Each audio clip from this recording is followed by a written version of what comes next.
You're listening to Where You Live with Gene and Tony. Welcome back to Where You Live. And it's great to have you with us. We are brought to you by Extreme Exteriors and American Family Insurance, the Kim Bennett Agency. And we're broadcasting from the Natural Green Lawn and Landscape Studios. And we thank our sponsors for helping to make this show possible and being able to bring this to you each and every week. We're talking about personal responsibility today. We've got another story here. This comes out of the San Diego News, and it's entitled, Politics May Trump Facts in What's Become Known the Light Fight. Politics and fact. Sometimes... At odds with each other? At odds with each other? What a strange idea. Yes. The whole idea of politics, a lot of people will say, I don't like politics. I don't play politics. People play politics all the time. Politics is just basically the interaction of people with one another. That's all that is. Yeah. And you've got that at every level. It doesn't have to just take place at Washington, D.C., or at the state legislature, or in City Hall. It happens in a homeowners association. It happens just politics between neighbors in a community, okay? And we have a situation here in the city of Oceanside City. There is a dispute with a homeowners association called the Villages of Rancho del Oro and the Oceanside City Council over a matter of streetlights. Okay. Apparently, when the association was put together in the 1980s and sold, and there were some special allowances given to the developer. The city allowed the developer to install lights on the street that did not conform to city standards. We don't know what those city standards were. It could have been in the way they looked. It could have been in the way that they performed. Anyway, they were given that variance, and cities will do that from time to time. They gave a variance provided that the residents pay the costs of repairing and replacing them. They said, if you want these lights, then you're going to have to be responsible. And you can see that happening. The developer wanted something aesthetically that they liked, that they thought went with their whole theme, and so they got the city to agree to allow it, even though they weren't code. Yes. But in order to get what they wanted, they had to agree that in perpetuity, the owners in the community would be responsible for those lights. Now, let's fast forward. You have what's happened now, 30 years ago? Yeah. And you have a situation where a lot of people have purchased, and a lot of people, when they purchase in a homeowners association, are giving the governing documents. And the governing documents every state, person. Not just a lot of them. Every person who purchases a home in a homeowners association has the opportunity to, not only to get them, but to review the governing documents before the deal is done. And they have to sign off saying that they received them. That's right. Have read them and understood them. And agree to abide by them. Exactly. And they do that by virtue of the fact of purchasing the property. When you purchase the property, you're saying, I'm agreeing to the covenants and the statutes and what is written and the restrictions that are written in here. So you would think that the homeowners association would understand that. You know, go ahead. I don't think the homeowners association is disputing any of this. I don't think they're disputing that. They're not saying they're not responsible for the street lights, are they? They're saying even though they are responsible, they don't want to pay for them. Well, are they arguing that they're not responsible? If you are responsible for something, I think you take on. I think by I kind virtue of described the contradiction in terms. Exactly. Sorry about that. I think if I say I'm responsible for something, Sure. that means that I am the one that holds myself accountable. I don't need to talk to anybody else, Okay.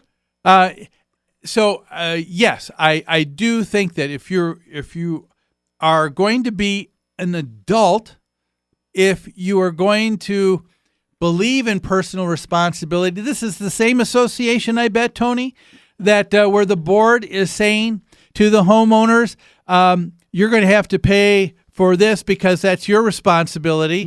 They're dissecting homeowner responsibility versus association responsibility each and every month, whether it comes to a deck or a door or a driveway or a sidewalk or siding or roofing, all of that. Yeah. They know what responsibility should be all about. They're okay. The board is okay with divvying that up among the other homeowners. But now, for them to turn around, if there's anybody that you would think that would understand this idea of personal responsibility, you think it would be the homeowners association. It would be the homeowners association. Now, here's what led me down that path of responsibility and ignoring it. This paragraph that says, despite being on the wrong side of the facts, the Villages of Rancho del Oro Homeowners Association is preparing to vent in the 2014 council elections if the city doesn't give them what they want.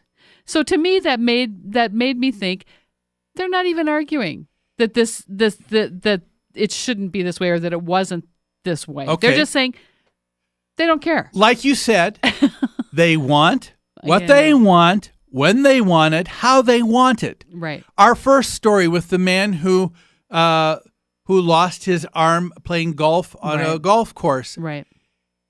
It was terrible that he was affected, but he wants some money. He wants revenge. He wants something back because of this. Right. And he's going to get that. It doesn't matter that the other people are not responsible. Doesn't matter to him that what he's doing is immoral because That's right. he's saying that someone else who's innocent is going to have to pay. And that's what I'm saying is happening here. These folks in this homeowners association don't care what they agreed to when they purchased their home there. Right now they're saying, we don't want to pay for these streetlights. We want the city to pay for these streetlights. And furthermore, city council, if you don't do it for us, we're going to vote you out of office. And that's how they are doing it. Yeah. So they're using a vehicle that they have available to them, just like the other guy had a vehicle, insurance, right, and a lawsuit to be able to get what he wanted. These people are using elections. Unfortunately, this is what's wrong in all of politics today, is because the squeaky wheel gets the oil. The people rise up and say, we don't like this. And so in a city council election that's coming up this year, and city council elections are not like an issue with a state senator or a congressman who you'll see a difference by tens of thousands, hundreds of thousands a lot of times in terms of the election or the number of people voting. Yeah. I mean, when you talk about the people that are our senators, Klobuchar and Franken, we're talking about millions of people voting. In a city council race, you're talking about maybe hundreds, maybe 1,000. Yeah. And so depending on the size here of the you city, have right? a homeowners association of 3,000 homes, pretty good sizable amount. And now they're throwing around their weight saying, you know what, city council, especially those of you that are up for re-election, if you don't see things our way, we can guarantee you that you're not going to be here another term. You know, it's disgusting, and it's a moral issue, as you said, because what's happening is they're using their voting power, but they're refusing to live up to their word. Do you know what I mean? Yeah. They're using their voting power to support the fact that they are liars and cheaters, and they will not play by the rules. And that's a part of what makes our government so special. This grand experiment that was known as the United States. That's right. was because there was an understanding, a mutual understanding that we were free people and that there was a certain amount of accountability and personal responsibility that Yes. each person took. Yes. And you didn't go there. You didn't cross a certain line. Well, we all agree. We have to agree on the rules in order to get anything to work. That's right. In If you order to don't make have anything happen. anarchy, That's chaos. right. That's right. And you know what? Those of us who do work really hard to play by the rules really resent it. I really resent it that people operate this way. Yeah. And of course, then you've got the issue here with a politician, right? Are they going to be a principled person and say, you know what, I'm going to do what I think is right? Or do they cave in because their self-serving attitude of it's more important for me to continue to have a job? And you know? even more complicated than that, maybe it's that they want to continue to serve their constituents. They don't want to lose their position. Do you know what I'm saying? I want to stay here because there's greater good that I have to do. They may have altruistic reasons and still have to compromise themselves, don't you think? Okay, but isn't that a little bit of It is. Now maybe giving an excuse Maybe. to allow them to go on? Well, Maybe. I've got a greater good. Well, let's street talk. lights versus feeding the hungry, you know? Yeah. Well, let's talk about that a little bit further. We'll take a break right now. Don't go away. We've got one more segment of Where You Live after these messages.